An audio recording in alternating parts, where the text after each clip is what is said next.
Alright, ladies and gentlemen, today we are learning how to represent word stories with strip diagrams and equations. So this is continuing our learning from the last week. We know we can do it when we can complete these 4 success criteria. When we can read a word story and determine if we need to combine or separate our values, whether we're trying to make our numbers increase or decrease. And when we can read a word story and determine if it contains equal groups, meaning we see the same group of things happening over and over again. And then we'll be able to represent our word story with strip diagrams, being able to break them up into our totals and our parts. As well with that, we'll be able to represent our word story with an equation and a variable. Now our variable used to be known as just our unknown number, or unknown value. Now we're saying variable and writing our unknown amount with a letter. So let us begin. Now Lauren is saving her money to buy a computer. She has saved $10 for the last 7 weeks. How much money has Lauren saved so far? So, first, I want to think, what is the problem's question?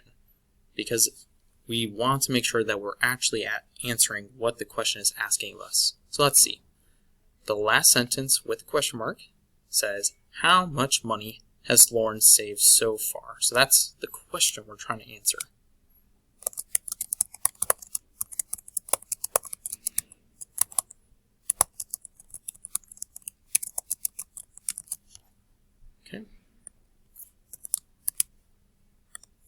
Next, we need the facts to solve it. So I'm looking for any numbers that are revolving around money that Lauren has saved. So I see that she has saved $10 for the last 7 weeks. So let's see, I know that she has saved $10 for each week. And I know that she saved for 7 weeks. Right? These are my 2 facts for this problem. I'm looking, there's no other facts. We just have Lauren saving her money to buy a computer. Right? So she's trying to buy a computer, she's saving up money, she's getting more money. She saved $10 for the last 7 weeks. So now I'm going to use our anchor chart to try to figure out what I need to do. Now, do I have a total yet? So I'm not sure, right? I'm thinking about this and I can't figure it out. So I think about, should I be combining my numbers or separating them? So I'm supposed to be combining my numbers, right? I know she saves $10 for each 7 weeks, so I'm getting more and more money. So I'm combining my numbers, trying to increase them. Next, do I have equal groups? Well, yes, right? Every week she gets $10. So every week she gets $10. It doesn't change every week. Every week it's $10. So this is a multiplication problem. Now let's see. Let's see if we can describe this, right? We don't know our total yet. We're trying to find it. We're trying to combine our numbers to find our total. So I need a letter to represent what I don't know. I don't know my total. How about M for money? And I know that she saves $10. And she does that 10 times. Now I can write out 7 boxes, right, to show each of the weeks.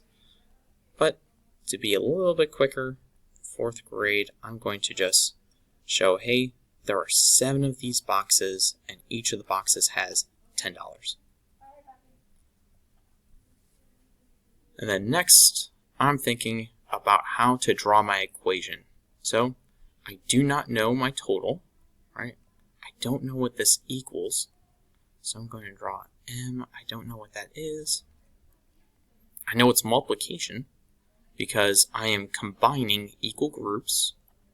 So going to be multiplying. And think about my word story.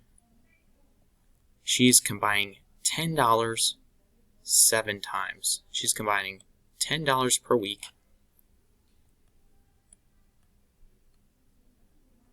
Seven times.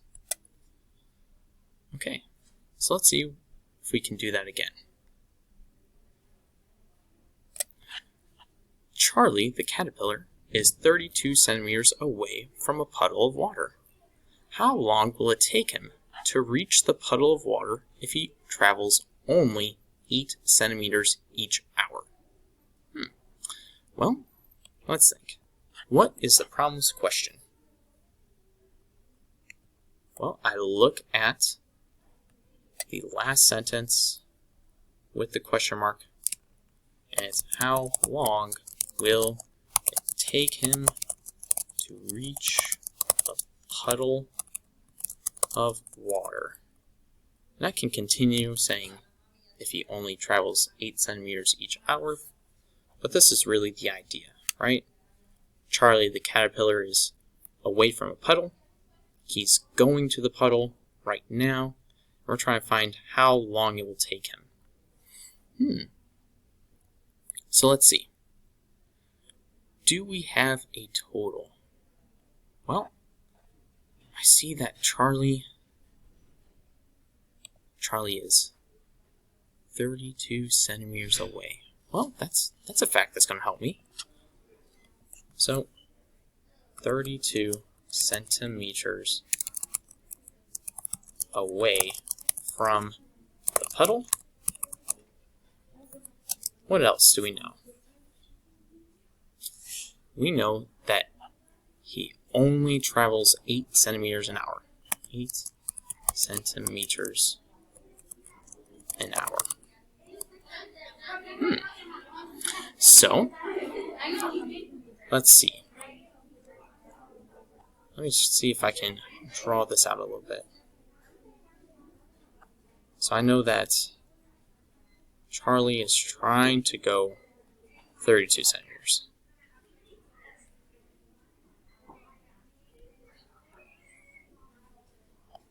And then I know, well, he can go 8 centimeters for 1 hour. Right? And then the next hour, he'll go another 8. And then the next hour, he'll get even closer. But what I don't know is how many of these he has to do. That's what I'm trying to find out. So maybe I'll write D for distance because I don't know how many of these he needs. So let's think. In this situation, do I know my total? Well, yes, I do. I know that I'm going to travel 32 centimeters. This is the distance I'm going, and I'm trying to break it up. I'm trying to separate it into parts. Do my parts need to be equal groups? Yes, it does. I'm going to move 8 centimeters every single time. I'm not going to change that at all. It's going to be 8 every single time. So this is going to be division. So I'm going to write my equation using my facts and my variable. So it is division. I'm going to have an equal sign. And I know, okay, I'm taking 32 and I'm breaking it up into groups of 8 to find how long it's going to cover that distance, D. One more. Stay and Play is planning to give away 3 robots each day for the next 5 days. How many robots will Stay and Play need? So what is the question? The question is how many robots will Stay and Play need? What are our facts? What do we know so far?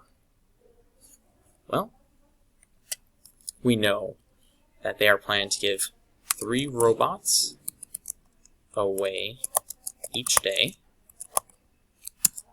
And we know they are doing that for 5 days.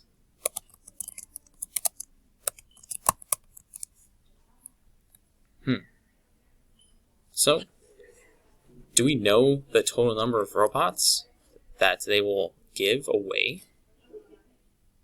Are we trying to combine or separate? We are trying to combine. We are trying to combine all the robots together to see how many we will need. Do we need equal groups? Yes. We are giving away the same number of robots every day. We're giving away 3 robots each day for 5 days. So, if we think about this, the strip diagram is we don't know how many we need, right? But of course, we're not just writing a question mark, we're writing a variable. So let's write R for robots. We don't know how many robots. What we do know is we'll give away 3 robots for 5 days. And of course, we could also write 5 actual boxes, but this is a little bit quicker. Next, what is our equation? Well, I know it's a multiplication. I know when I multiply, I'll find my total, I'll find the number of robots. And I know that I'm giving away 3 robots 5 times. Now, just as a bonus, how many robots is that? It is 15 robots. Excellent. I know a trick answer might have been 8 robots to see if you would add it, or even 2 robots to see if you would subtract, but the answer is 15 robots. Thank you, ladies and gentlemen. Let us begin.